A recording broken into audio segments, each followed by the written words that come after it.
Pues empezamos.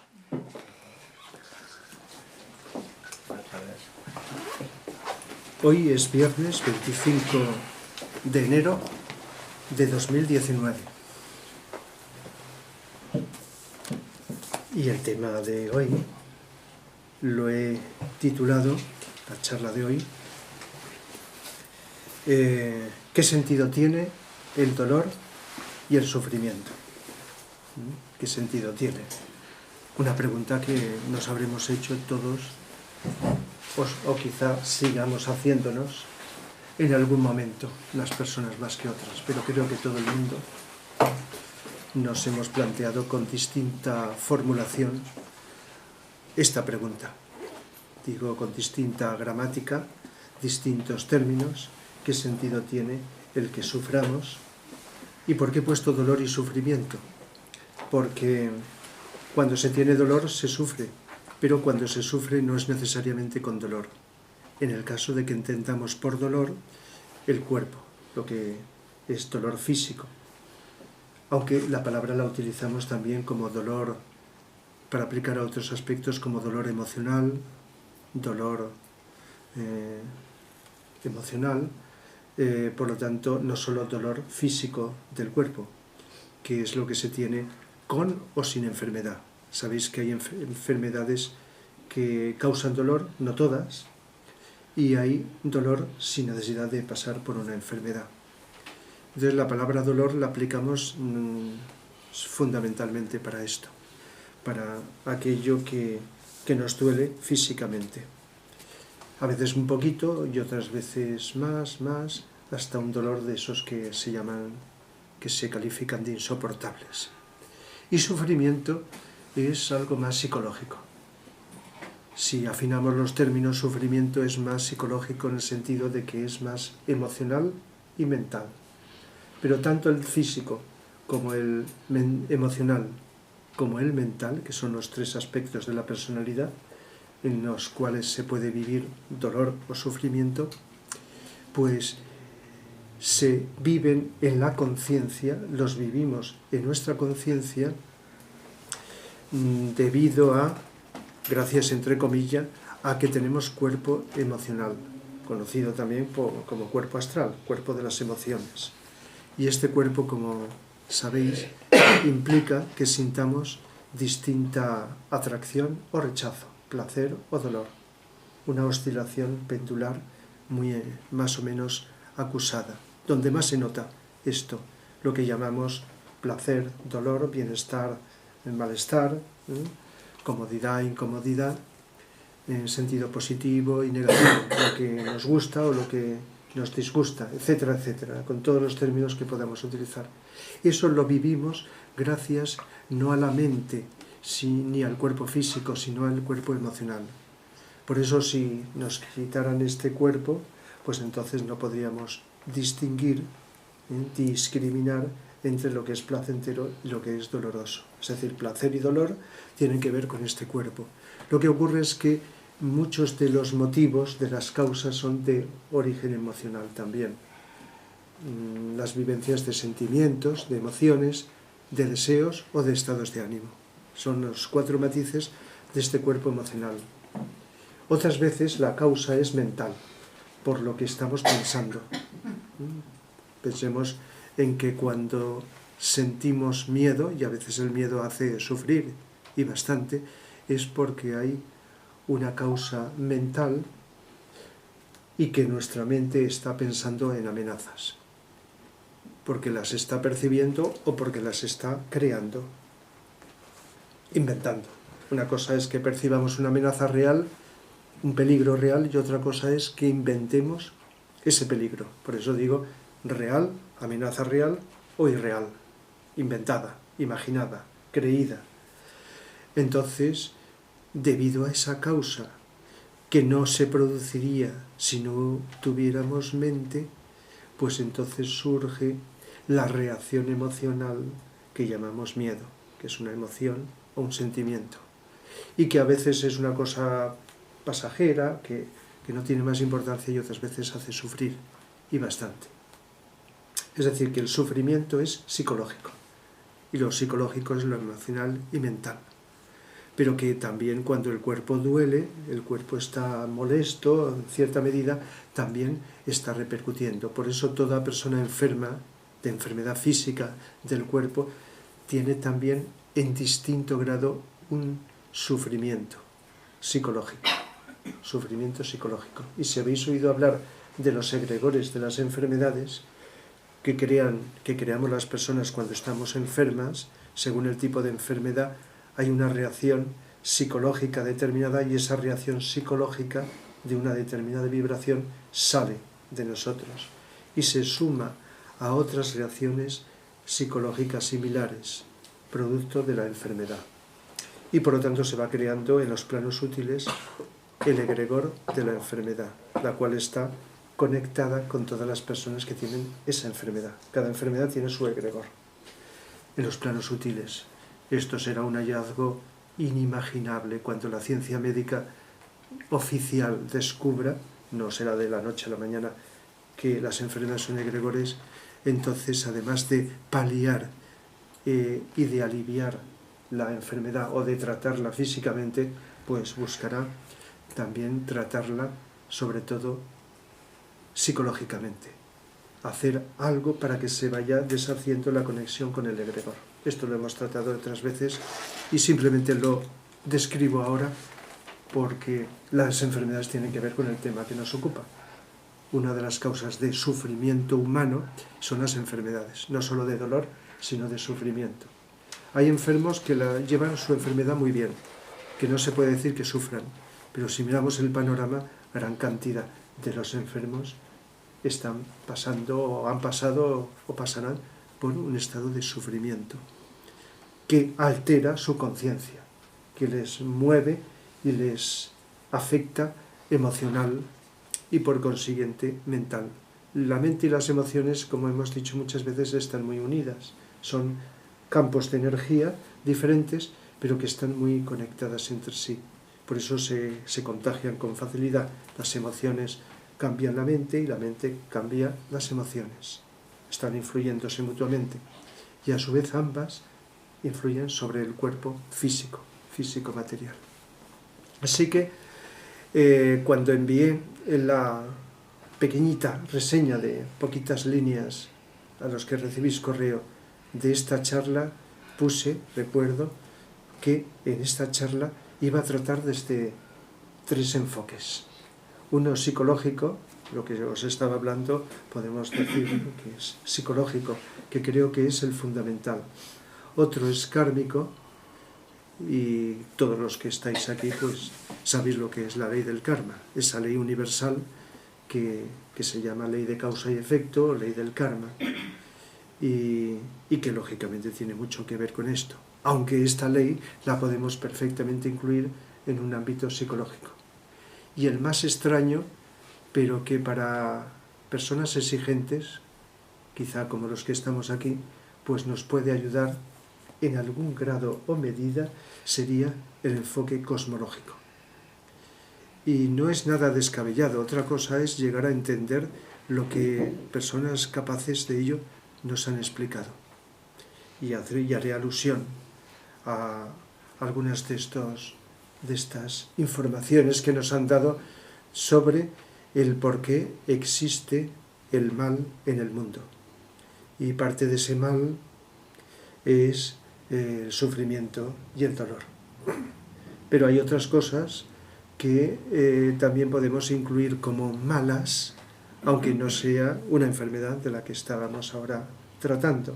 Es decir, que hay cosas que hacen sufrir a los seres humanos. Y aquello que nos hace sufrir lo llamamos mal. Y lo que nos da placer o felicidad o gozo lo llamamos el bien, ¿verdad? Entonces me voy a atrever, lo voy a dejar para luego más tarde, aunque como en gran medida voy a improvisar, pues no sé en qué momento aparecerá, pero voy a darle un espacio a la charla para hablar hasta donde alcanzo y hasta donde he podido comprender, aunque sea a medias, de un tema muy difícil, que es entender el por qué existe en el cosmos, que es más que un universo. La palabra universo, salvo la ambigüedad, como todo el lenguaje es ambiguo, mucha gente por universo entiende todo, lo que podemos conocer y desconocer, pero el término más adecuado es cosmos. Universo es un sistema solar. En términos, afinando los términos, un sistema solar, y ahí una infinidad, son universos. Por eso cuando en cierto lenguaje decimos nuestro universo, decimos nuestro sistema solar. Y otro sistema solar es otro universo, y otro universo, y otro. Y el cosmos, pues significa todo. Es el término más amplio para abarcarlo todo.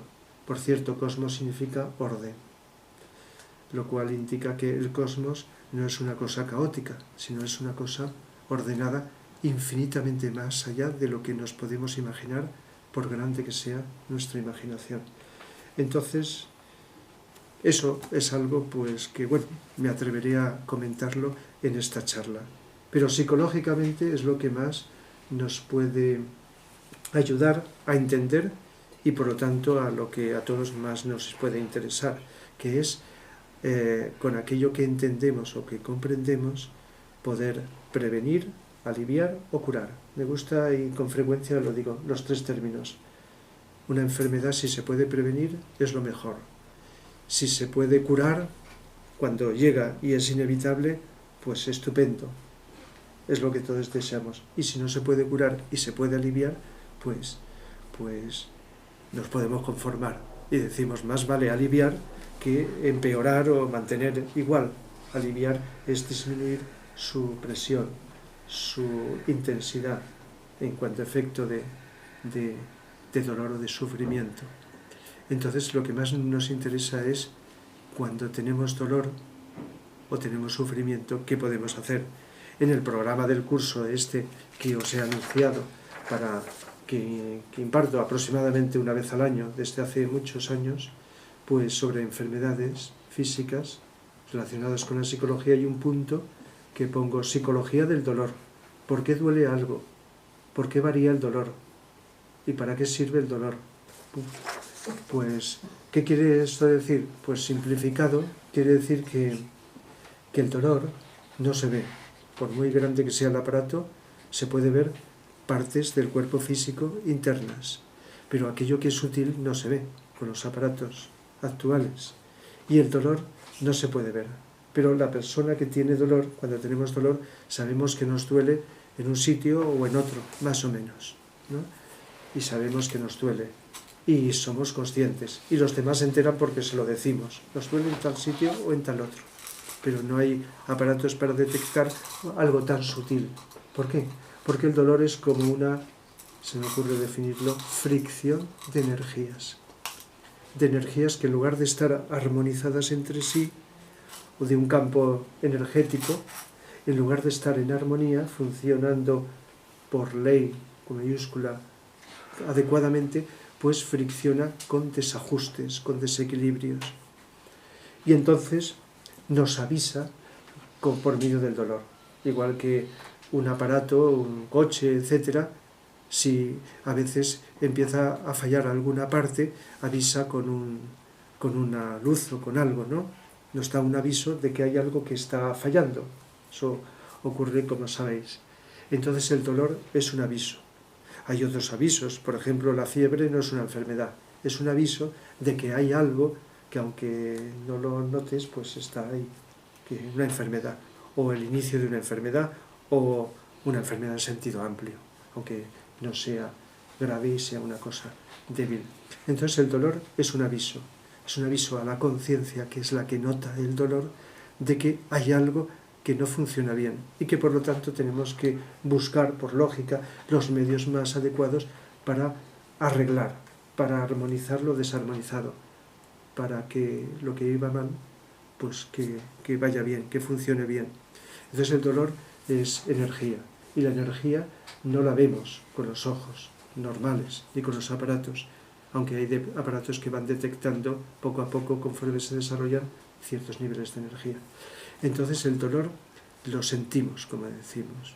Sentimos placer, sentimos dolor. Es una de las dualidades que nombramos en el cuerpo. A veces no es dolor, es una incomodidad, algo que no nos gusta y que deseamos escapar.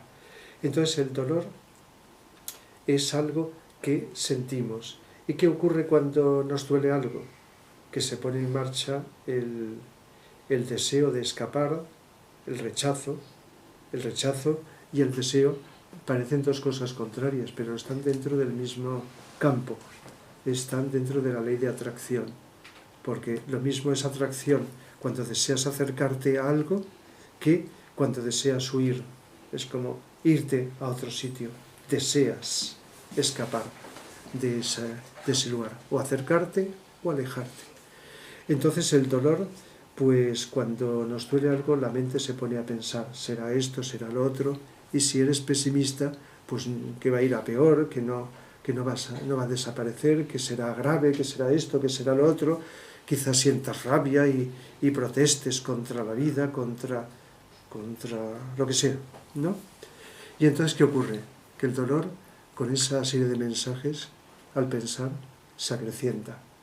Cuando piensas que mal en el dolor y estás pensando en algo relacionado, lo que haces es enviar una energía y por la ley universal de la energía sigue el pensamiento, el dolor se prolonga más y se mantiene. Lo mismo se puede aplicar a las enfermedades, pero ahora estoy hablando del dolor. ¿Y qué ocurre? Ya que no he citado el dolor, cuando dejas de pensar y a veces te concentras en otra cosa distinta, como se dice vulgarmente, te distraes de eso, siempre que el dolor no pase a cierta medida, porque si no, no hay manera de desconectarte, cuesta muchísimo. ¿Qué te distraes? Pues te olvidas del dolor y el dolor a veces desaparece o disminuye. Luego vuelves a acordarte y vuelve como otra vez a dolerte. ¿Y qué ocurre cuando no te distraes ni siquiera en otra cosa, sino que te concentras con atención sin pensar en el dolor? Y eso lo mantienes no unos segundos, sino más tiempo. Pues matemáticamente el dolor tiende a disminuir y a veces hasta desaparecer. Por lo menos, o definitivo, según el tipo de causa, o temporalmente. De tal manera que... ¿Y qué es lo que hacemos los seres humanos en general cuando nos duele? Pues buscamos, si no lo conocíamos, o pedimos consejos para tomarnos algún medicamento, alguna pastilla, algo que es del mundo químico para paliar ese dolor, para que esa química nos desconecte de la sensibilidad del dolor. De tal manera que ante el dolor, pues o te tomas algo para que te calme el dolor, y no estoy diciendo que eso sea malo, porque eso creo que lo podemos hacer unos más, otros menos, los seres humanos. Y eso tiene su beneficio y por lo tanto implica pues algo bueno, algo que ha descubierto la ciencia para ayudar al ser humano, en este caso, a aliviarle del dolor. Y tenemos derecho a que los descubrimientos poderlos utilizar. Pero a veces ni con eso se calma, o aunque se calme con eso, pues es una manera artificial de calmarlo, pero eso puede volver otra vez. O si desaparece el dolor, la causa del dolor con las pastillas no desaparece. Es decir, que con pastillas, es decir, con química, no desaparece la causa de nada. Desaparecen los síntomas. Y eso bienvenido y estamos todos de acuerdo, es indiscutible.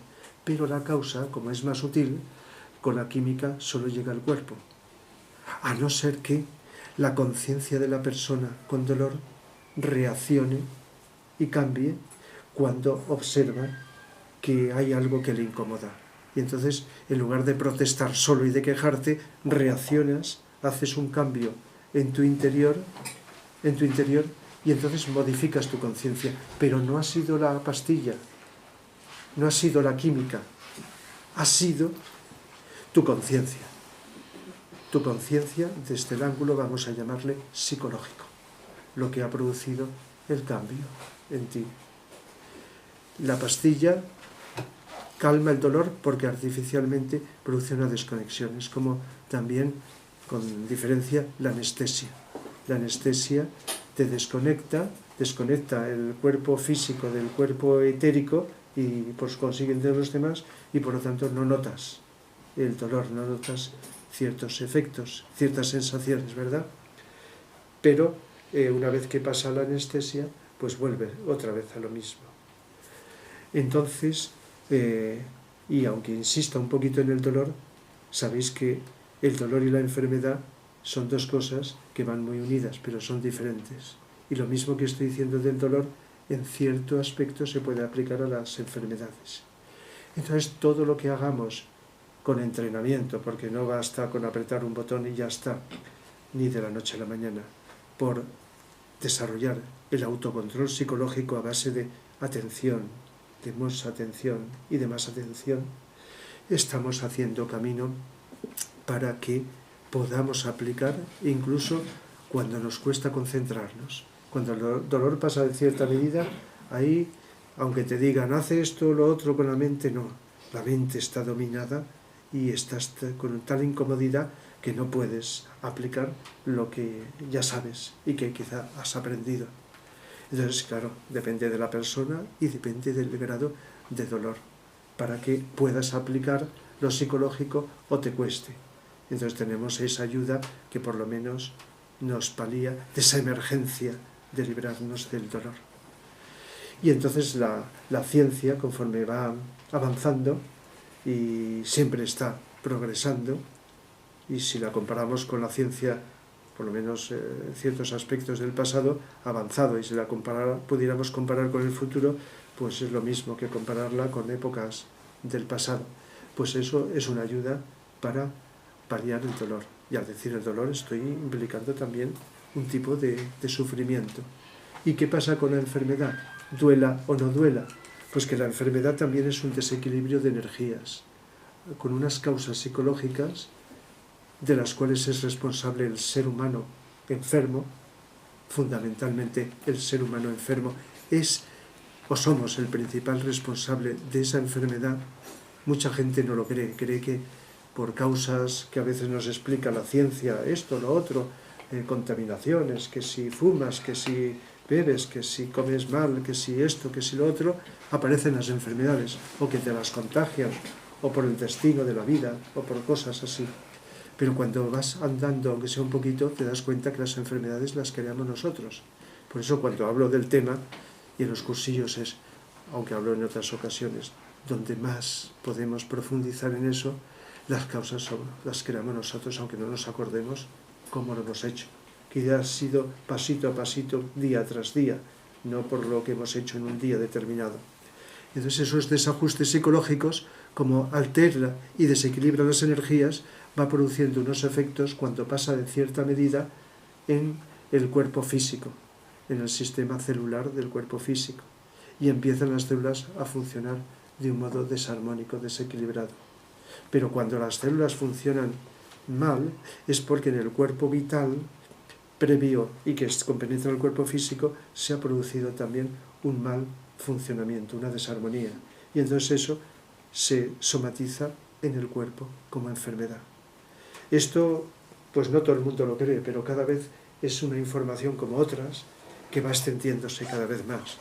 Incluso como también investigadores muy serios y muy profundos lo van detectando de esta manera, aunque todavía no es una cosa proclamada así a los cuatro vientos, como se dice, pero cada vez hay más conciencia de que aunque no sepamos qué hacer, hay algo. Y muchas veces sin ser un entendido lo detectas. Y entonces cuando lo detectas, pues aunque sufras durante un tiempo el que dura la incomodidad de la enfermedad, pones en marcha, y esto es lo que os decía antes que interesa más, los mecanismos para que desde lo que tú sabes, que no como médico que tienes que ser para entender de las medicinas, ¿no?, de la química, sino como ser con psicología, como somos todos, tenemos mente, tenemos emociones, tenemos estos componentes, poner en marcha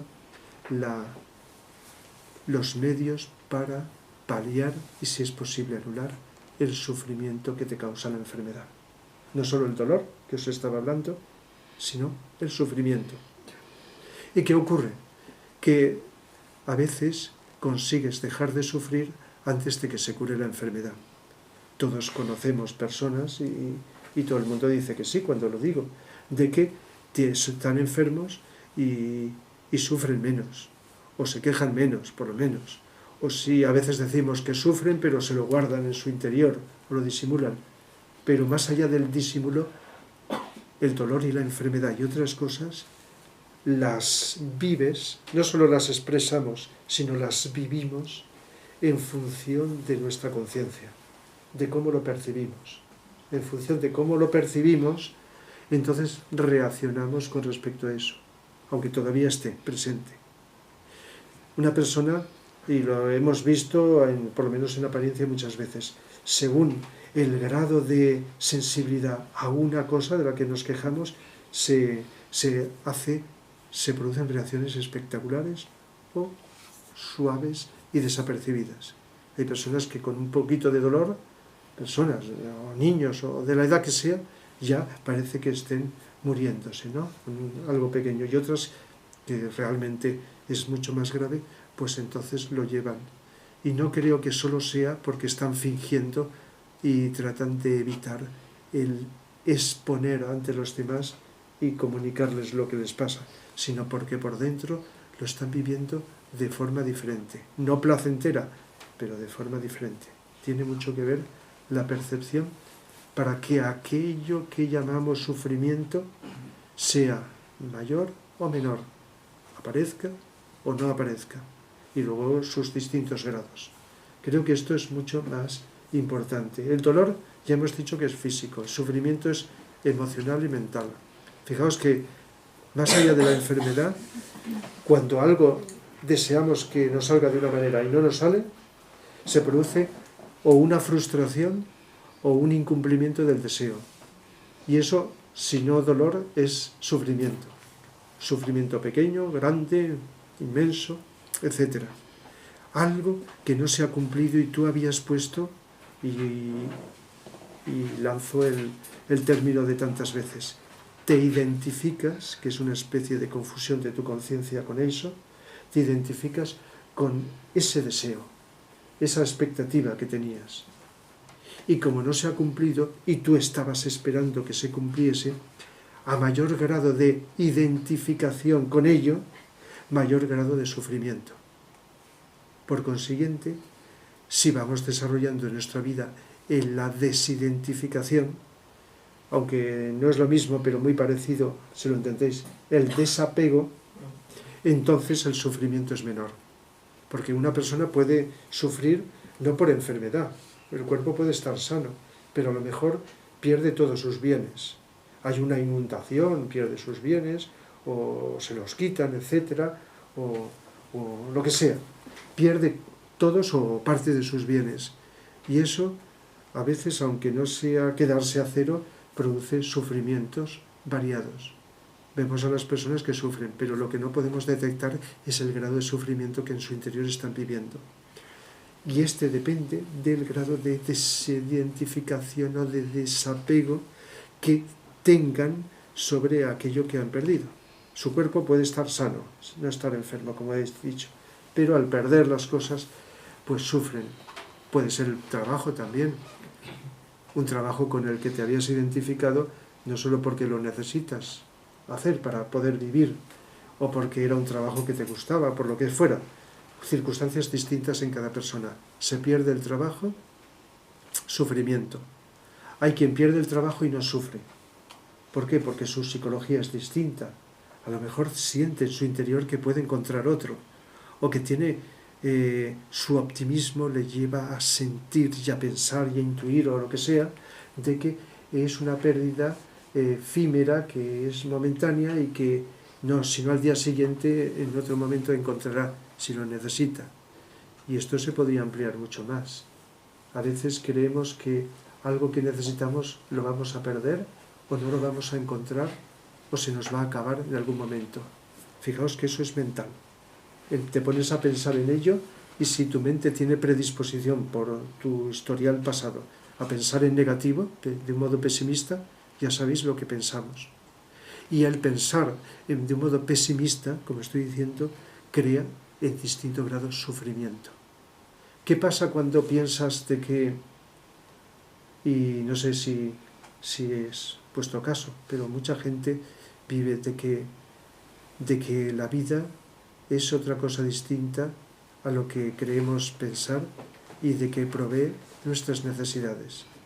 y que cuando vamos cambiando nuestra conciencia, la vida nos va dando aquello que necesitamos. Y si en un momento nos vemos con dificultades económicas y decimos, ¿por dónde salir? Si tú tienes la, no sé si llamarla creencia o intuición, de que de eso vas a salir, entonces no sufres. Simplemente que estás apurado en un momento, pero confías interiormente en que vas a salir. Entonces el sufrimiento o es menor o es nulo. Se acaba. Pero en el momento que estás pensando, estoy hablando de una causa mental del sufrimiento, de que te va a ir cada vez peor, de que no vas a poder tener los ingresos necesarios para mantenerte tú y tu familia o lo que sea, y que eso que realmente está causando sufrimiento, angustia o como queramos llamar a muchísima gente, entonces eso se produce como os estoy explicando y sabéis y comprendéis. Pero ¿qué ocurre? Y esto es lo interesante, cuando sabes o intuyes, y esto nos pueden ayudar los seres humanos capaces de explicarnos siempre que no basta la explicación, sino que nos llegue, penetre en nuestro interior, la asumamos y la asimilaremos. Y eso no nos lo da nadie, solo y únicamente nosotros. Solo los seres humanos podemos percibir las cosas de manera diferente. Nadie. Nos pueden explicar, nos pueden dar razones desconocidas, sorprendentes, que en un momento nos abren la luz, pero la luz no la abre la persona que nos lo dice, la abrimos nosotros. Esto, pues, es fundamentalísimo en la vida entenderlo. Nosotros abrimos la conciencia y al abrirla, con ayuda o a veces a solas, con nuestras meditaciones, nuestras reflexiones, o qué sabemos qué, se produce un cambio y el sufrimiento disminuye. A veces cuando trato el tema de las enfermedades, señalo que aunque los médicos lo ignoren o lo atribuyen al error, etc., hay personas que se han curado de enfermedades incurables. Son una minoría, pero las estadísticas no se publican, pero existen muchos casos. Y se sabe. Luego los médicos dirán, pues es un error, existe esto, existe lo otro, o será por tal o cual, porque dentro de la ciencia médica se desconoce. Pero cuando esto ocurre es porque ha habido, los que lo saben, un cambio de conciencia destacado en esa persona enferma. Y quizá influya su karma y otras cosas, ha producido un cambio de conciencia y aquello que parecía incurable se ha curado, ha empezado a cambiar ese proceso. Bien, pues sin llegar a este proceso, que es, a veces se le califica hasta de milagroso, se le califica así porque todos tenemos, por la cultura que hemos recibido, un concepto de milagro, ¿verdad? Milagros de Jesús, sobre todo, y hay quien solamente cree que solamente Jesús hacía milagros. Pero los milagros de Jesús, y como él dijo, otros más grandes de las que él hizo, los han hecho antes, durante y después que él. Y lo siguen haciendo seres humanos que están en un grado de iniciación y que pueden manejar las leyes de la vida y producir fenómenos que dentro de lo superficial se consideran milagros, o como fenómenos casuales de la vida, o como cada uno según su creencia dirá. Pues bien, todo esto tiene que ver con el sufrimiento. A veces dices, es imposible que este sufrimiento desaparezca de uno mismo o de alguien. Y puede desaparecer. Y no con una fórmula que alguien estamos esperando que alguien nos dé. Si haces tal cosita o tal otra, ¡pum!, se quita y punto. Pues bien, habrá cosas y fórmulas, pero lo fundamental es algo que a veces parece que no lo podemos hacer, pero que todos podemos producir un cambio de conciencia y entonces desaparece el sufrimiento, aunque no se refiera a esa curación que os estaba relatando antes de una enfermedad incurable, sino ese sufrimiento, o que sorprendentemente, aunque estés privado de aquello que te hace mínimamente feliz, y entonces al privarte de eso tengas que ser un desgraciado, pues te mantienes en un estado de naturalidad. Hay gente que tiene tanto que pierde y no se notaría, pero que sufre por la pérdida parcial de aquello que tiene y que le sobra, y sufre. y personas que no tienen nada y no sufren o sufren menos. Eso todo el mundo lo sabe, lo diremos de esta forma o de otra. Diferencia. Luego está en la conciencia de cada persona el percibir las cosas de una manera o de otra. Esta tarde, en una clase que daba de filosofía, les leía dentro de esa clase pues este manual de Epícteto, ¿no? Del cual pues di hace unos años una charla, ¿no?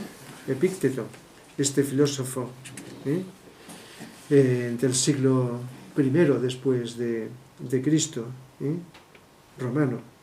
Y entonces, por ejemplo, dice cosas como, y decimos, bueno, todo esto no es nada del otro mundo, pero enseguida tendríamos que plantearnos si oímos o leemos esto. Pero ¿realmente lo entiendes? ¿Lo estás viviendo? Y habla muy psicológicamente, habla de aquello más cercano. Y a veces lo más cercano, lo más inmediato, lo más cotidiano, es lo que menos aplicamos, lo que menos vivimos. Dice, reconoce las meras apariencias. A partir de ahora debes ejercitarte en decirle a cualquier cosa desagradable, decirle lo siguiente: eres solo una apariencia y en modo alguno lo que aparentas ser. Eres una apariencia y en modo alguno lo que aparentas ser. Es decir, si le aplicamos una enfermedad, le podemos decir a la enfermedad: eres una apariencia y no lo que parece ser. Se podría decir. O eres un obstáculo de la vida, una apariencia, no lo que quizá en mi conciencia me está diciendo que es, con la envergadura, con todas sus implicaciones, como algo eterno, de lo cual no te vas a desprender. Una apariencia como algo efímero, algo que aparece y desaparece, ¿no? La palabra apariencia, aparecer, pero lo que aparece, antes o después, desaparece. Que tienes que hacer algo cuando aparece para tratar de que desaparezca cuando antes, es lógico.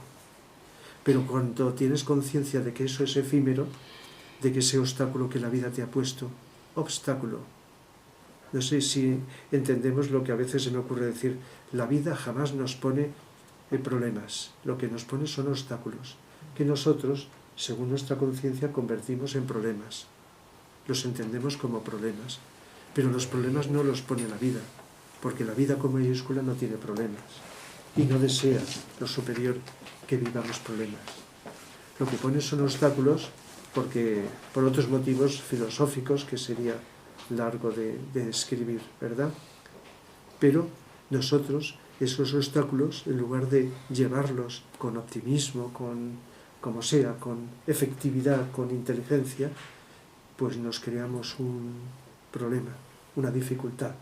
Y a lo mejor en lugar de utilizar nuestras energías en su disolución, utilizamos las energías en quejarnos, en protestar, en culpabilizar, en lo que sea. Entonces, por ejemplo, pues esto es no sé si no conocéis a este filósofo, es más conocido a otros filósofos que Epícteto. Sin embargo, pues cuando subí a YouTube la charla, pues ha ido teniendo una de las charlas que más visitas ha tenido, ¿no? Pues mucha gente lo conocerá. Y como es una cosa muy sencilla, y además fue esclavo, pero mostró tanta inteligencia que su amo al final lo liberó. Y uno de sus alumnos fue Marco Aurelio. No sé, si os interesa, pues es esto. No dependas nunca de la admiración de los demás. No tiene ningún valor. El mérito personal no puede proceder de una fuente externa. La cantidad de gente que sufre porque los demás no le reconocen sus méritos. Sufrimiento psicológico, no dolor, sufrimiento. Y entonces si alguien desprecia o te ignora, etc., eso produce en mayor o menor grado un sufrimiento. Pero ¿qué ocurre cuando cumples y vives esto que dice? Que el mérito es una cosa tuya, que no procede de fuera, procede de dentro. Y tú, sin pasarte, pues lo aceptas, lo conoces, lo comprendes y lo aceptas, tu propio mérito, aunque nadie lo reconozca, aunque nadie. Pero el ego está pidiendo siempre que haya más o menos personas que reconozcan algo tus méritos, lo cual cuando se ve, se percibe, produce placer, y si no, pues en mayor o menor medida incomodidad o sufrimiento. Y entonces, pues, igual que eso, otras cosas, depende de tu interior, de tu interior, más que del exterior.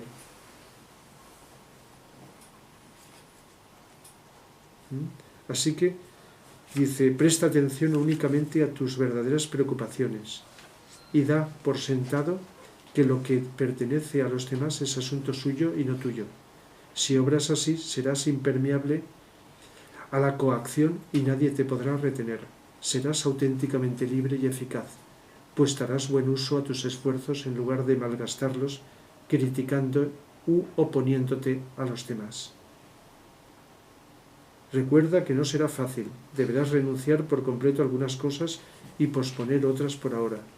Es probable que debas privarte de la riqueza y el poder, si quieres asegurarte de alcanzar la felicidad y la libertad. Este filósofo vivió en una cabaña, renunció a toda fama, a riquezas, etc. Comía, podía comer, si no lo comes, pues no vives. Pero no deseó y enseñó a los demás a, no sé si llamarle desapego, porque la palabra desapego se puede encajar a no desear aquello que no es necesario. ¿Y qué pasa si lo deseas y lo consigues? Pues lo puedes utilizar adecuadamente. Y si no lo consigues, o te desapegas y no sufres, o si mantienes el apego porque no lo consigues o lo pierdes, sufrimiento. Y eso es psicológicamente, lo estamos viviendo continuamente, este proceso. ¿Por qué se sufre? Por ejemplo, no es el tema de hoy las enfermedades, pero es que encaja perfectamente el tema de las enfermedades. Las enfermedades son efecto de una causa anterior. Ya estamos con la ley de causa y efecto, la ley del karma, ¿verdad? Que también habréis escuchado pues, de mí o de otras personas, o habéis leído libros, etc. Bueno, en YouTube tengo ya varias que tratan o giran alrededor del karma. Pues el karma determina, si es el karma inmediato, quizá lo conozcamos, o el karma de hace unos años. No siempre, porque a veces sabemos que algo que nos ocurre hoy, enfermedad u otras cosas, en sentido negativo, ¿y por qué no? Porque el karma también es positivo. En sentido positivo, tuvo unas causas, no necesariamente de hace un rato, de ayer o de hace unos días, quizá de hace años. A veces las conoces, las causas, y otras veces no. Pero la intuición, aunque no sea mucha, de cada vez más personas nos dice que todo efecto tiene que tener alguna causa. Algunas las conocemos y otras no. Y ahí está la ley, esta ley universal. Cuando conoces la ley y además tienes algo de intuición, dices, aunque no llegue a conocer nunca la causa de esto, esa causa existió en algún momento. Por lo tanto, si estamos sufriendo de enfermedad o de otra cosa y no sabemos por qué sufrimos, por qué, que es la pregunta, ¿qué es lo que causó? ¿Verdad que cuando algo no nos gusta nos preguntamos por qué? A veces es más importante cómo podemos salir que encontrar el porqué. Pero el porqué bien encontrado ayuda. Y parece como si fuera un instinto que tenemos todos. ¿Por qué sufrimos? ¿Por qué me pasa esto? ¿Por qué me pasa lo otro? Y entonces, bueno, intuitivamente lo podemos descubrir.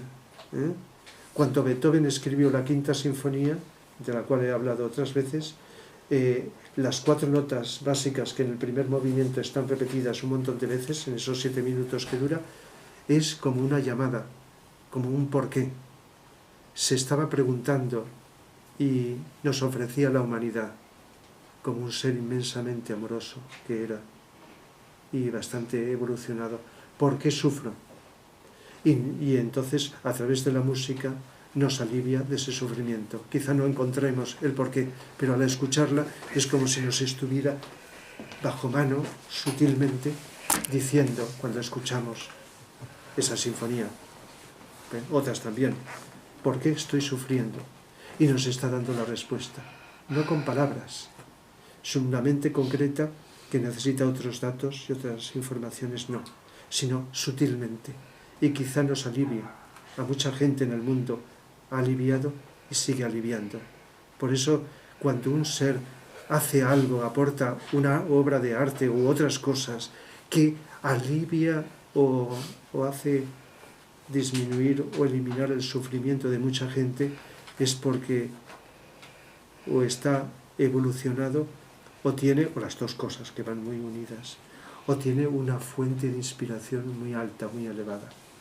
Y entonces desde arriba utilizan ese ser para ayudar a la humanidad, para aliviar el sufrimiento. La cantidad de gente que con la música de este autor y de otros ha aliviado su propio sufrimiento.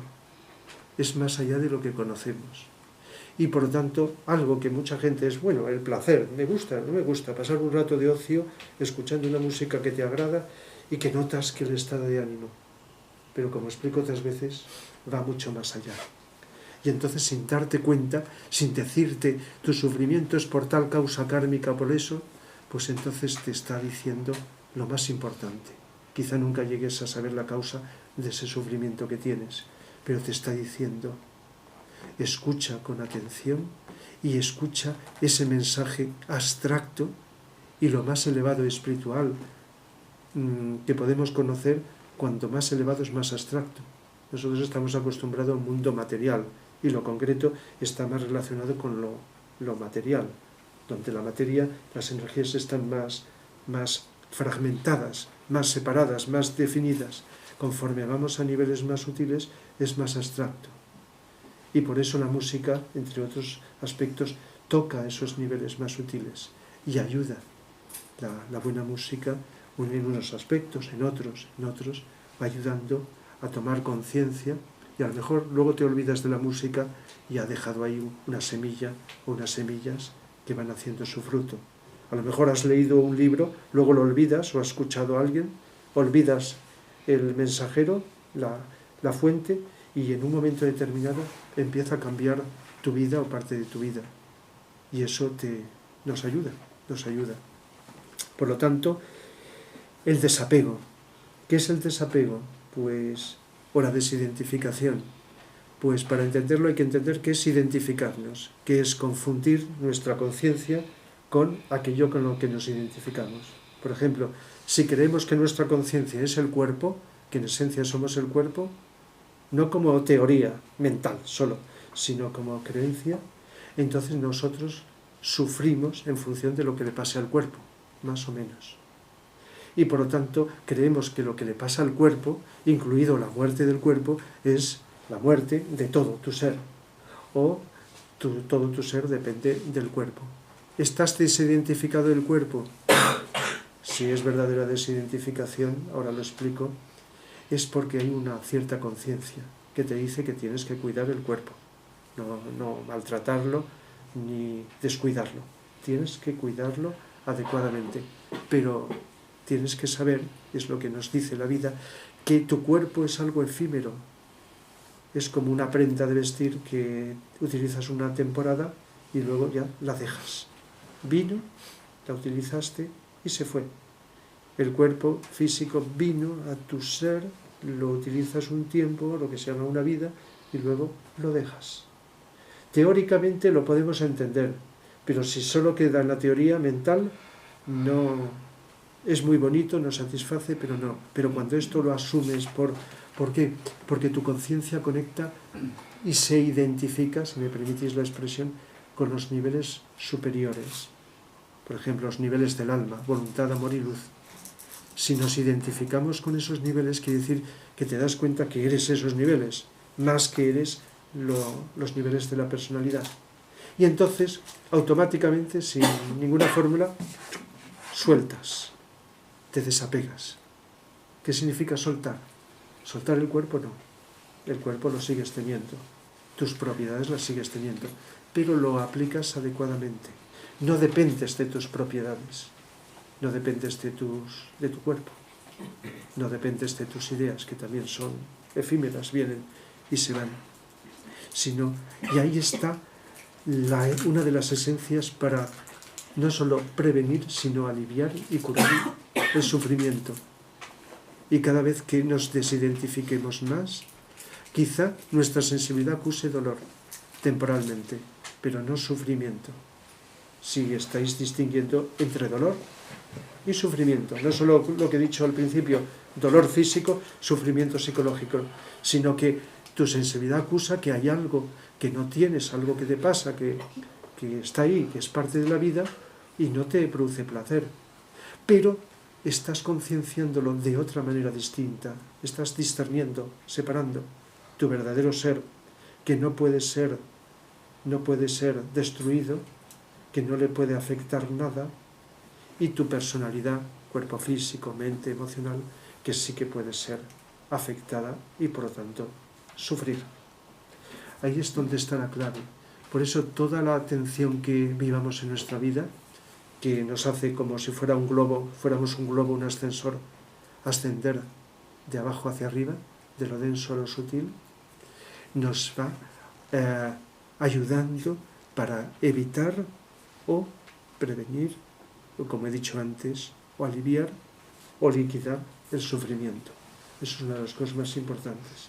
Como ayuda complementaria estará esa química que a veces no podemos despreciar nadie. Pero el verdadero sufrimiento se elimina con un cambio de conciencia. Y el cambio de conciencia no es ni horizontal ni hacia abajo, siempre es hacia arriba. Me explico, hacia arriba me refiero a que tu conciencia se desidentifique de esta inmersa prisión en la que se encuentra y se eleve a otros niveles más sutiles. Es decir, que se identifique en lugar de con el cuerpo físico, emocional y mental, con los niveles de tu alma. Cuando llegue el momento por evolución con los del espíritu, pero ya es bastante para el conjunto de la humanidad que nos vayamos acercando a algo inmensamente especial, a las cualidades del alma. Y entonces que ya sabemos y que en algún grado, pues mucha gente de buena voluntad podemos estar viviendo en algún grado. La buena voluntad de desear el bien para los demás, etcétera, no solo egoístamente para ti, sino para los demás, la comprensión de la vida, el actuar positivamente. Y todo eso va en paralelo con la percepción adecuada del sufrimiento. La evitación, y cuando el sufrimiento es inevitable, es como si dijéramos más llevadero, menos intenso. La ley de causa-efecto determina esto. Cuando comprendemos que la ley de causa-efecto puede alargarse a otras vidas, no solo a esta vida en que estamos, pues entonces, y lo comprendemos no como teoría curiosa de, mira, estos filósofos o estas culturas o esta religión opina tal cosa, sino como algo cada vez más intuitivo, entonces ayuda inmensamente a evitar el sufrimiento, a disminuir el sufrimiento.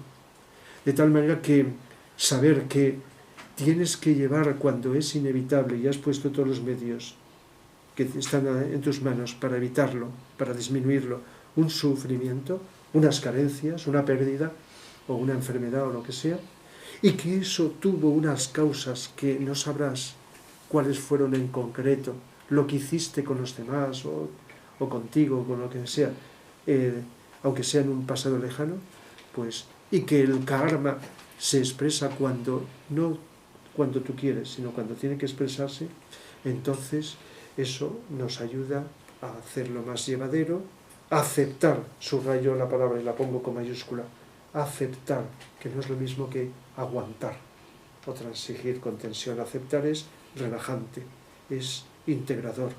La aceptación es suave y por lo tanto armoniosa. Es como entender, como una luz que se enciende. Y por lo tanto aceptas algo y notas que en lugar de tensión va disminuyendo, se va distendiendo. A mayor aceptación, mayor distensión. Por eso aceptar la enfermedad no es evitar poner los medios de curar, los puedes poner, pero mientras la tienes, aceptas que estás enfermo, o aceptas que no tienes esos objetos que te van a proporcionar una comodidad, o que los tenías y no los tienes, y aceptas. Y al aceptar, como todo gran filósofo, como este que he puesto, y que os he citado y otros, al aceptar, pues entonces percibes la vida de otra manera distinta, más profunda. Entonces la ley de causa-efecto, las causas kármicas, determinan que algo que no hemos hecho a lo mejor en esta vida, somos buenas personas, no deseamos hacer el mal, pero el ser buenas personas en una vida no significa que hemos sido buenas personas en todas, porque la evolución va de abajo hacia arriba, del egoísmo hacia, vamos a llamarle, el altruismo, hacia el amor, hacia de la ignorancia a la luz. En fin, es un proceso evolutivo. Y entonces el karma que estaba pendiente de no sabemos dónde, que se está expresando como una enfermedad o como una pérdida, puede ser, he dicho de objetos, puede ser la pérdida de un ser querido que hace sufrir tanto, pues entonces se comprende más que no hay un Dios injusto que está castigando a la gente o que no tiene sensibilidad. Es porque no hemos entendido casi nadie lo que es Dios, que es otro tema también, que es otro reto para el futuro de la humanidad. Entender qué es Dios o la inmensidad infinita de dioses que hay, aunque también se puede hablar de un Dios integrador de todos los dioses, ¿no? Aunque sea con otros nombres. Cuando entendemos eso, la cosa cambia mucho. Pero como no nos lo han explicado, o lo han hecho tan mal, o tan deformadamente, es muy frecuente la cantidad de gente que se queja hasta de Dios de por qué permite que gente sufra, incluidos los niños inocentes que por qué tienen que sufrir. Pero cuando vamos conociendo la ley de esta ley que he citado, entre otras, entonces comprendemos que quien realmente está sufriendo es la conciencia interna, encarnada como sea, y que tiene que pasar por eso porque tiene que aprender una lección, no porque alguien diga, ahora hiciste esto, ahora te castigo, sino que es precisamente cada ser, cada vida, cada conciencia, la que se autocastiga, si hablamos en sentido negativo, o se autopremia, porque está la ley de la polaridad. En este sentido ayuda muchísimo esa ley. Y lo otro, la parte cosmológica, esta es la más difícil. Hay un libro de Vicente Anglada, y es lo más profundo que he podido leer, Los ángeles en la vida social humana. Y dedica un capítulo muy concreto de este libro, que son capítulo 11, Las semillas del bien cósmico, donde nos habla, tengo aquí algunos términos sintetizados para no leer el libro, donde nos dice algo que más que la mente racional es la intuición, que está por encima de la mente, lo que nos puede aclarar algo. Todos sabemos que existe el bien y el mal, ¿verdad? Nos dice que en un universo, bueno, aunque dice que estamos en un universo de segundo rayo es el rayo de los 7 rayos, el rayo energía de amor, sabiduría. Eso quiere decir que una persona que tenga este rayo, pues tiene esa energía, aunque sea todavía egoísta, la tiene como más disponible para utilizar, más que otras. Puede utilizar las demás, pero cuando somos de un rayo de segundo, no quiere decir que seamos buenos siempre, porque si estamos en evolución, estamos viviendo todavía en el egoísmo. Pero si nuestro rayo es de segundo, quiere decir que si trabajamos vamos a desarrollar antes el amor que la voluntad o que la inteligencia, o que otras. Eso es interesante saberlo si nos interesa saber el tema de los rayos. Y lo mismo que nos pasa a nosotros pasa a los logos, a los universos, ¿verdad? Según el tipo de energía. Y entonces la dualidad existe en todo el universo. Y con mis palabras, pues se dice que existe espíritu y materia. Pero espíritu no es una cosa muy concreta y la materia es otra, sino que hay muchos niveles o grados de materia, de densidad y de niveles que llamamos espirituales. Y entonces el espíritu que estaba antes de la materia crea la propia materia por condensación, para que parte del espíritu, no todo, se introduzca en la materia y vaya produciendo como una sutilización, lo que se llama redimir la materia, transmutar la materia. Y todo el proceso evolutivo de todos los universos es hacer que el universo que se introduce en la materia la vaya sutilizando, la vaya transmutando, la vaya convirtiendo otra vez en espíritu. Dicho de otra forma, la materia de todos los universos, y no solo la materia física, es espíritu densificado. Y dentro de esa materia se introduce parte del espíritu, para transformarla otra vez en espíritu. Esto, si no se entiende intuitivamente, uno puede decir, pues vaya faena, hacerlo, todo eso. Pero bueno, la intuición nos va diciendo poco a poco algo que la cultura no nos ha explicado, ni siquiera las religiones. Y entonces, como existe espíritu y la materia, mientras el espíritu está introducido en la materia, es como si estuviera en una cárcel. Es como, en nuestro caso, mientras nuestra dimensión espiritual, por ejemplo, representada en el alma, está introducida en nuestro vehículo físico, emocional y mental, personalidad, está como encarcelada. Y por eso sufrimos. Sufrimos en la conciencia porque estamos aprisionados. Hasta que vamos despejándonos, nos vamos despertando y nos damos cuenta que todavía estamos ahí, pero ya el sufrimiento es distinto, porque vamos despertando y sabemos que vamos a salir de ello. ¿Y qué ocurre? Que al mayor despertar, mayor desintegración o sutilización de la materia, de la personalidad. Nuestro vehículo físico, emocional y mental se van sutilizando. Y al sutilizarse, el sufrimiento disminuye. Empieza por disminuir la intensidad del sufrimiento físico. Pero a veces una persona se desapega del cuerpo físico, pero todavía sufre emocional. Y cuando se va liberando del sufrimiento emocional, todavía está el sufrimiento mental, porque son niveles sutiles. Pero de todo te vas liberando. Por lo tanto, el sufrimiento tiene su fin. ¿Y por qué se sufre? Sería una pregunta psicológica, filosófica, etc. Porque esto que estoy diciendo desde el punto de vista cósmico, estoy intentando hacer un esfuerzo por explicarlo de un modo sencillo. Quizá más allá de lo que nos dice Vicente, que lo dice muy poéticamente. Poéticamente no me refiero como verso, sino con un lenguaje mágico, sutil, preciso,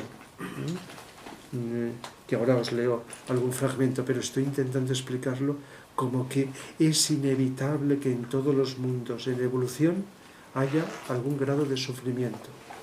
¿Y qué ocurre? Que esto también lo hemos comentado. Cuando un ser humano se libera de ese sufrimiento, deja de sufrir para siempre, pues llegado a un punto, tal como entendemos el sufrimiento, sí. Pero no quiere decir que haya llegado a la perfección, porque ni ser humano ni logos de ninguna clase puede llegar a la perfección. Vicente nos lo dice en este capítulo. Si una parte del cosmos llegara a la perfección, se disolvería. Sería imposible. Pero como todo, por muy perfecto que sea, sigue evolucionando a grados mayores y mayores, no existe la perfección total en ninguna parte del universo. Por lo tanto, todo es un proceso de evolución. Pero dentro de ese proceso de evolución te vas liberando de eso que entendemos los humanos como sufrimiento, y entonces, al darte cuenta que todavía hay mayor evolución por delante, entonces se produce ahí como campos distintos, como diferencias, lo dice Vicente con su lenguaje, diferencias de potencial. Entre unos universos y otros hay diferencia de potencial. Y esa diferencia de potencial produce la energía necesaria para la creación de los universos. A ver cómo entendemos eso. Pero bueno, la intuición nos puede decir algo. Y entonces, ¿qué ocurre? Que en todo universo, sobre todo si es material, existe el sufrimiento que llamamos nosotros durante X tiempo. Pero cuando te liberas de eso, desaparece. ¿Que hay una felicidad total? No. Hay como una demanda de seguir todavía evolucionando más. Es decir, que si ahora pudiéramos, lo digo por intuición, no es inevitable, es lógico que no por experiencia, conocer cómo son los habitantes de otro planeta que ha desaparecido el mal, como ocurrirá con el nuestro dentro de no sé cuánto tiempo, o de otros planetas que han superado el mal, los seres están más evolucionados, son más felices dentro de nuestros cómputos de medida, pero no están, digamos, totalmente completos. Por lo tanto, tienen como un estado de, a ver cómo lo digo, de tensión, que les hace demandar seguir evolucionando, seguir creciendo más y más y más.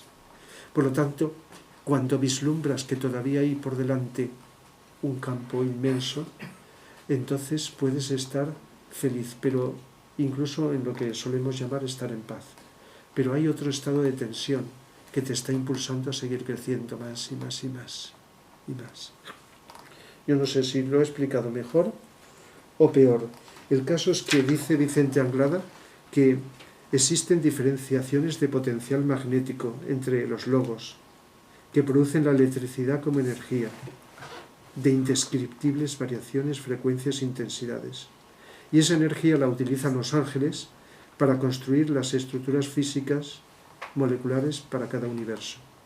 En todos los universos del cosmos hay devas o ángeles de una infinita jerarquía de evolución. Hombre, no es lo mismo los ángeles que están relacionados con nosotros que los que están relacionados con una galaxia. Eso ni nos los podemos imaginar, ¿verdad? Pero estos son entidades que están materializando las decisiones del espíritu en la materia y están contribuyendo, son los obreros del cosmos, al proceso de redención de la materia. Y dice, este libro dice, existen zonas de tensión o distensión de carácter magnético, canalizadoras del bien o del mal cósmico, una necesaria polaridad, principio del karma cósmico, que obliga a la vida a manifestarse cíclicamente utilizando como cuerpos de expresión a universos cada vez más perfectos, sutiles e incluyentes. Y dice, hay gigantescas nebulosas conteniendo las semillas de todo lo correcto o de todo lo incorrecto que realizaron o están realizando las humanidades de todos los sistemas de mundos en eterna evolución. Esto hay que interpretarlo bien, porque se podría, si no se interpreta bien, malinterpretar y confundir con otra cosa que hemos dicho. Y lo que las películas nos han presentado como invasores malos, que vienen de otros planetas, eso es falso. Eso es un espejismo total. No existe. No van de unos planetas o de unos sistemas solares, galaxias, a hacer el mal. Como he explicado otras veces, solamente pueden viajar a través del cosmos seres de una evolución mucho más elevada que la nuestra y por lo tanto solo con fines positivos. Por lo tanto, eso ha creado, y yo a veces he pensado, las películas y muchas historias han ido creando unas ciertas ideas que se han depositado en mucha gente que aunque sepa que es ficción, pues no ha favorecido el proceso evolutivo. Esto lo pondría incluido en eso que a veces critico como mala influencia negativa en la psicología humana del cine, o de determinado tipo de cine, o de historias que se han contado. No existen invasores. Hay gente que lo creerá, no. Y las películas son solamente simbólicas. Por eso, aunque le dediqué una charla a hablar de la dimensión esotérica de la Guerra de las Galaxias, especifiqué que una cosa es la forma y otra es la parte filosófica que subyace.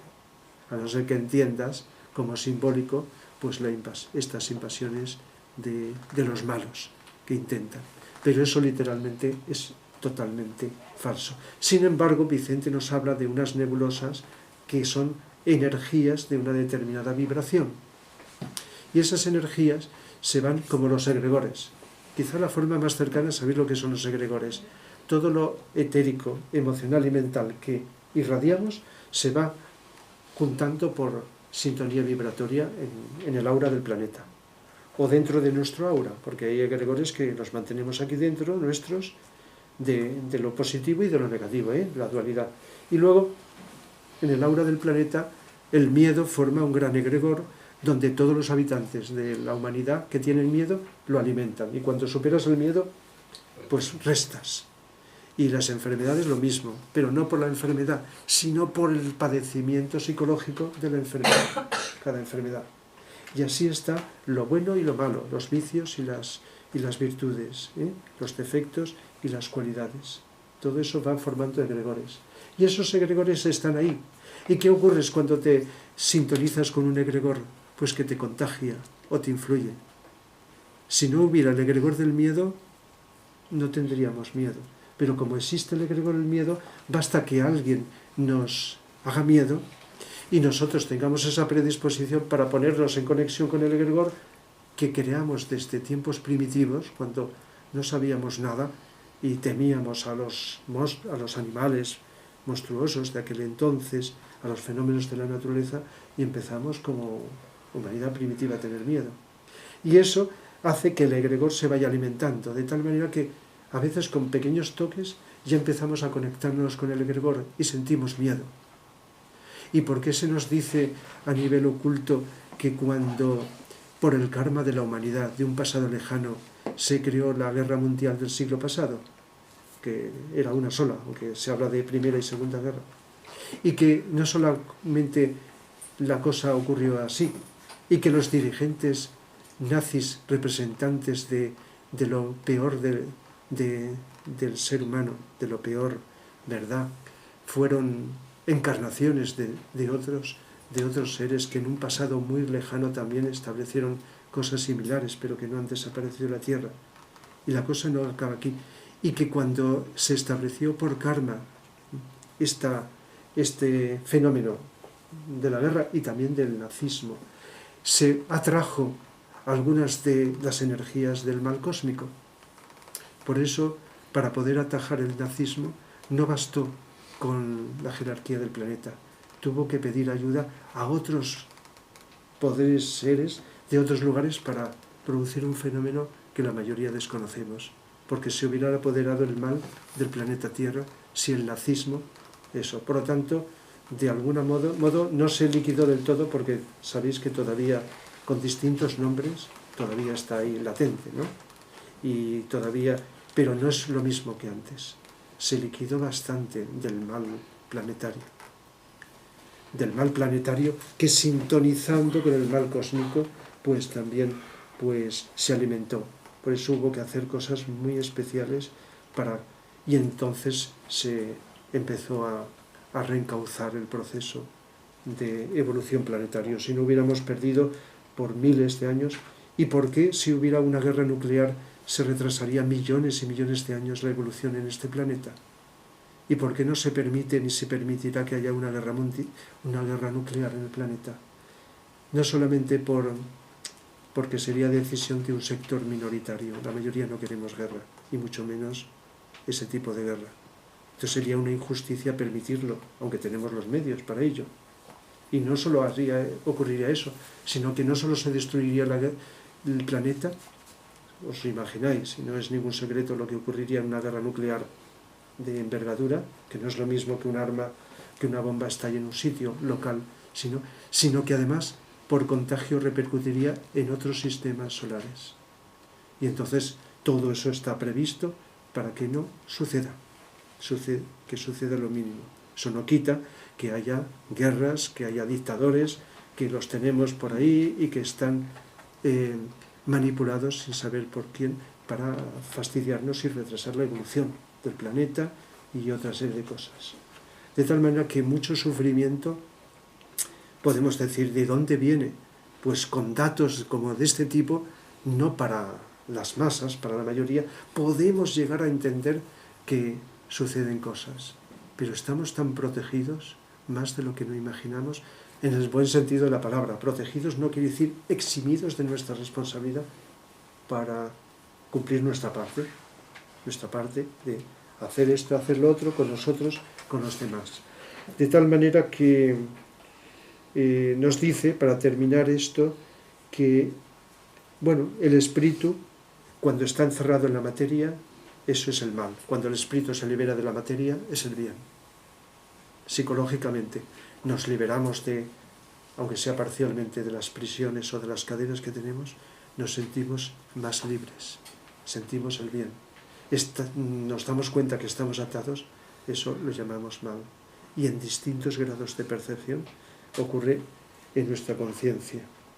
Así que la lucha entre el espíritu y la materia, que se ha simbolizado en los mitos desde tiempos remotos como una lucha. Hasta en las escrituras sagradas se habla de guerra en los cielos, pero no es lo de la guerra de las galaxias. Cuando se habla en las escrituras de la guerra en los cielos es tensiones entre campos de energía distintos, ¿no? Como por ejemplo esto, entre la energía del espíritu que quiere sutilizar la materia y la resistencia de la materia a elevarse. ¿Verdad que cuando deseamos amar auténticamente a los seres humanos o a lo que sea, con la mejor buena voluntad que haya eso, hay una resistencia que puede ser de la personalidad, como el deseo, los deseos del ego, que dicen que no, y entonces, pues, lo digo simbólicamente, que hay una lucha y cuesta. ¿Verdad que queremos comprender y vamos comprendiendo algo, pero también hay algo que está contrarrestando esa comprensión, como dudas? Entendemos una cosa y nos surgen a lo mejor una o varias dudas, y entonces hay entre una oscilación entre la luz y la oscuridad, entre el amor y el egoísmo, entre lo sutil y lo denso, el espíritu y la materia, entre la libertad y la opresión o el encadenamiento. Así que, pues nos dice que en los espacios intermoleculares, de donde los logos extraen la energía creadora, existe una constante lucha, un permanente intento de reconciliación entre el bien y el mal. Entre el bien y el mal. Nosotros linealmente pensamos liberarnos del mal, ir hacia el bien. Pero hay una cosa muy importante que cuando la entendamos comprenderemos un mensaje profundísimo del gran psicólogo, el más importante psicólogo de la humanidad, que fue Buda, que nos habló del sendero del medio. El sendero del medio es estar en el medio entre el bien y el mal. Literalmente esto es un espejismo, si lo interpretas. Dices, pues ni ser muy malo ni ser muy bueno. Quedar, ¿verdad?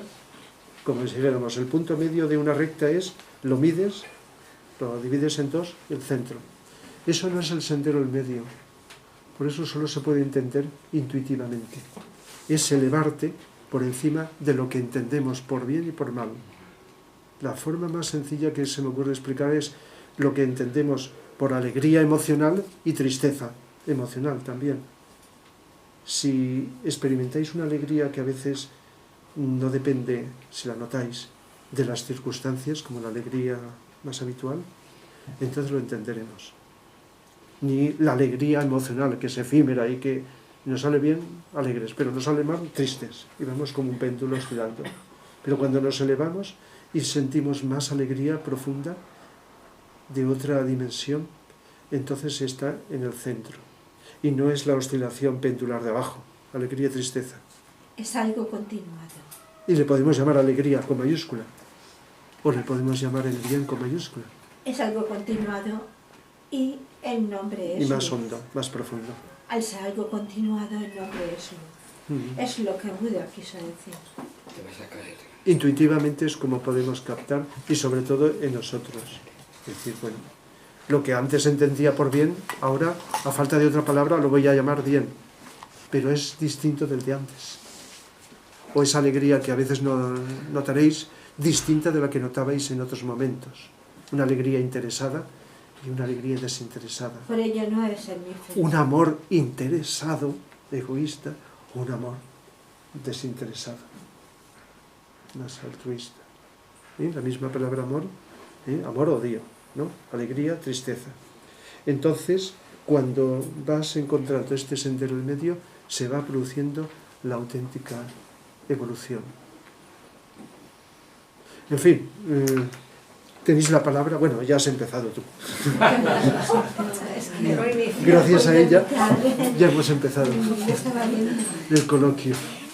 Sí, es el sendero del medio, se llama luz. El sendero del medio, del filo de la navaja, sendero de... Ahí es donde encuentras la luz, el verdadero camino. Entonces, mentalmente no puedes, porque la mente horizontalmente oscila entre conocer y desconocer, conocimiento y duda. Lo emocional, alegría, tristeza, deseo, rechazo, placer, dolor. Pero elevas la conciencia y entonces vives otra cosa, equilibradamente. Y deja de ser hemífero para ser totalmente continuado. Y entonces se produce Claro, la es luz. menos efímero y más profundo, más permanente. Una pregunta. con la conciencia está por encima del espíritu o la conciencia es el espíritu. El espíritu es conciencia. La mónada, que es nuestro espíritu más elevado, es conciencia también. Entonces, lanza o hace descender un hilo de conciencia que pasa por un estado intermedio, que es el alma, que también llamamos conciencia. El alma la llamamos conciencia. Conciencia también. La conciencia con mayúscula estaría el alma. Pero es el hilo que la mónada hace descender.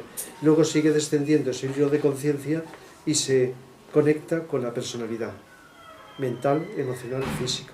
De tal manera habría como un hilo de conciencia desde lo más alto hasta lo más bajo. Y ese hilo de conciencia, cuando está en lo bajo, se expresa como conciencia de dolor o de placer, de frío, de calor, conciencia de esto. Cuando vamos elevando, es una conciencia como más amplia, más expandida, conforme más alto, más profunda. Es la misma conciencia, lo que pasa es que al descender en la materia se aprisiona más, y al aprisionarse se confunde. Es como una persona que desde que nace y durante mucho tiempo no sale de una casa, y no tiene televisión, y no le enseña nada, y cree que el mundo se reduce a esa casa. Estoy, a lo mejor, no sé si exagerando o no, una casa. Entonces piensa que el mundo, a lo mejor se asoma, hay ventanas, y se asoma y ve solamente un poquito, y cree que el mundo es así de grande, y nadie le ha hablado más. Pero si empiezan a hablarle, uy, el mundo es más grande, uy, y empiezas a imaginarte cosas, aunque tus ojos no lo vean. Me gusta el ejemplo, y lo vas enterándote que el mundo es más grande, aunque todavía no lo veas. Luego a lo mejor te ponen una televisión y ves de un modo indirecto el mundo, lo que hay en otros lugares distintos. Y la cosa no acaba ahí, sino que te permiten salir de ahí y hacer un viaje por el mundo, y ves que es mucho más grande. ¿Os imagináis esto? Pues entonces la conciencia de esa persona va ampliándose más y más y más. Y primero, antes de percibir con sus sentidos, pues la información te hace imaginar y quizá intuir, porque a veces nos imaginamos cosas y luego cuando vemos no es lo que había imaginado, o a veces intuimos y lo había intuido, aunque no lo había visto. Imaginar e intuir son cosas distintas. Y entonces la conciencia, al liberarse de sus prisiones, entonces la misma conciencia ve más. Ve más. Es como si fuera de día y aquí estamos pues dentro de esta habitación. Imaginaos que se podían quitar, hace sol, pero no vemos el sol. Quitamos las paredes, como si fuera la prisión, y nos damos cuenta de que el sol está iluminando todo, pero que aquí no entraba, porque hay paredes y techo, ¿no? Y entonces, pues, vamos descubriendo más. Por lo tanto, conciencia siempre es todo conciencia. Se nos dice que todo el cosmos, todo el espacio es conciencia. Entonces, ¿el pensamiento podría ser una herramienta de la conciencia? Sí, un instrumento de la conciencia es el pensamiento. Un instrumento de la conciencia. Por lo tanto, el pensamiento es, por grande que nos parezca, interesante, es limitado. Es una conciencia limitada dentro de un campo, además energético, del plano mental, de formas, muchísimas, complejas, relacionadas, desconocidas. Por lo tanto, conciencia mental es conciencia a través de la mente, a través de las formas que crea la mente. Conciencia emocional está a través de una gama inmensa del sentir, atracciones de toda gama, de todo tipo. Conciencia emocional. La conciencia intuitiva es abrirte más allá de lo que los ojos pueden ver, ¿no? Y por lo tanto comprender. Cuando comprendemos, ¿verdad que notamos la diferencia de lo que conocemos? Conocer es un nivel y comprender es otro, más alto. Más alto.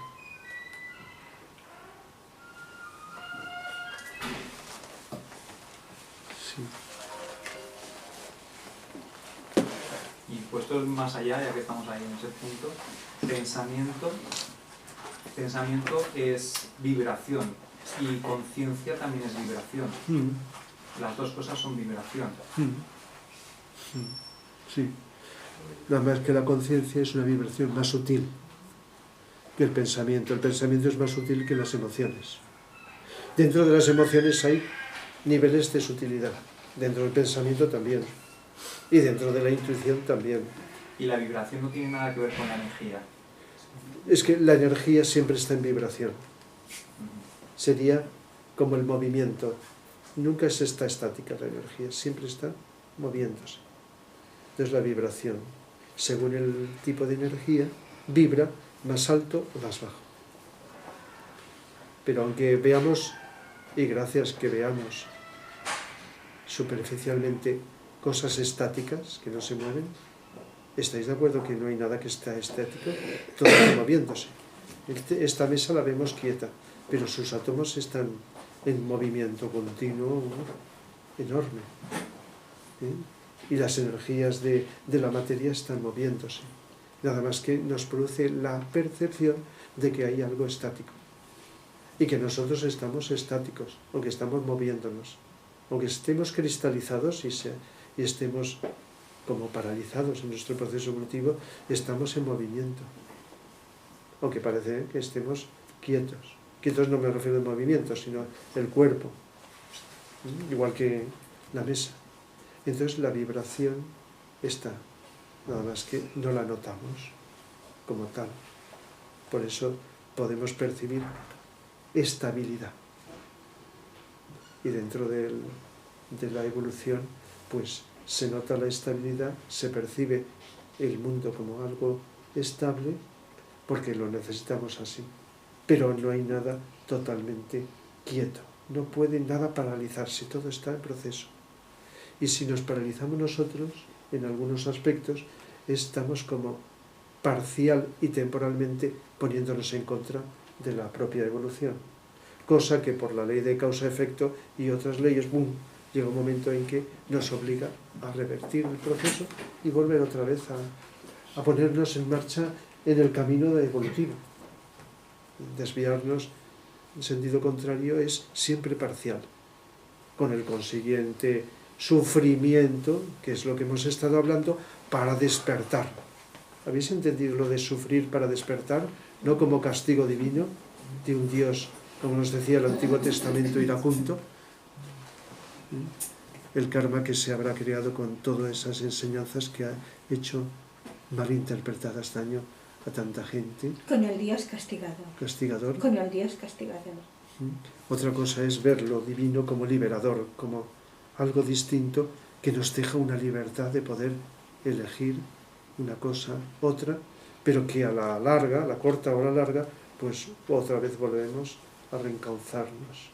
Y siguiendo la ley con mayúscula, lo que se llama en Oriente Dharma, mientras el karma es irte hacia un lado, luego tienes que volver. Como cuando vas por una carretera, te desvías hacia un lado o hacia otro, te sales de la carretera, pero luego vuelves otra vez a la carretera. Imaginemos que puedes volver y sigues. Te has desviado, te equivocas de carretera, te vas hacia otro sitio, pero luego pues te cuesta lo suyo, tiempo, dinero, enfado y todo lo que sea, y vuelves otra vez. Y sigues el camino. No sé si este ejemplo puede servir, pero te has desviado no por culpa de la carretera, es por tu culpa, porque te has despistado o no has recibido información, etcétera, o alguien te ha dado mala información y tú le has hecho caso porque no eras capaz de intuir que estaba informándote mal. No sé si estoy poniendo analogías adecuadas, pero te has salido tú, no la carretera, no el coche. Tú. No son responsables los demás, eres tú el único responsable. Aunque alguien te pueda, porque está limitado, engañar y eso. Tenía aquí anotado también una frase de Thich Nhat Hanh, muy conocido últimamente con el mindfulness, este vietnamita, monje, dice: cuando una persona te hace sufrir es porque ella sufre profundamente dentro de sí misma y su sufrimiento se está extendiendo. Él no necesita el castigo, lo que necesita es ayuda. Ahí quería llegar a parar. Ahí quería llegar a parar.